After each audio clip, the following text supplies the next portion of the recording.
Going to school generally now, do you think it is still relevant to today's society? Now that people are learning skills, there's AI, there's a digital, there's content creation. Do you think that going to school now is still very important in Nigeria? School is not a scam. Education is not a scam. If you're looking for jobs abroad, waiting people they find like your certification in a particular field in the UK now, person will get first class in a particular field. They less employable than somebody will get 10 years experience in that field with a third class. Yes. Companies will employ somebody who's got a third class as first degree with 10 years experience than to employ you with a first class with 6 months experience. For Nigeria, they go for certificate. Meanwhile, for abroad, they go for experience. And that is why everything where they happen for Nigeria today in terms of education and real life check is opposite each other. A mechanical engineering lecturer in Unizik cannot change the fuel pump.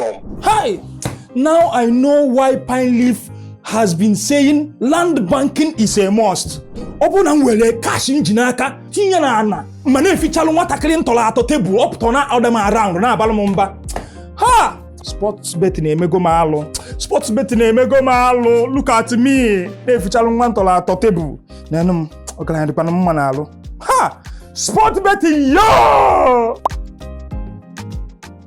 In his car, not fit do am. Even brake pad, your HOD cannot change his brake pad in his car. But when you go to the urban or rural area where you've got those people with those skills, then go do that thing with ease. A 17-year-old boy and a bad boy go do better job than that your professor will do for school. He might not be able to give you word for word the actual words and the registers for those particular things in that field, but he knows the job. But for Nigeria, we no one know who know the job, not the certificate. Even as an MC, you introduce a man, a lecturer as a doctor, not knowing that he became a professor that week. The guy no stand up. He was angry that I introduced him as a doctor. Okay, now, doctor, I take know you now. I don't know say you don't be professor 3 days ago. Now that pride way we get as Nigeria, professor, doctor, Mr. CEO, NON, VCD, blah, blah, blah, Ojiraha, you go stand up, okay. Carry that same person now, put for that field to execute that job. You not go see do it. So I feel that education in Nigeria, we're doing one thing on the right and we're explaining another thing on the left. Apart from common sense, nothing again where you carry come out. Because that thing where you study for 5 years, when you go into the real field, then go still begin training you again. I never see anybody where graduate as a banking and finance student, we apply for job, get to work, where they no start from scratch, begin explain things for them for the banking industry again. Because the bank will employ you, go carry you for another training to now teach you. So if the bank go actually not train you, why would they spend 4 years for you?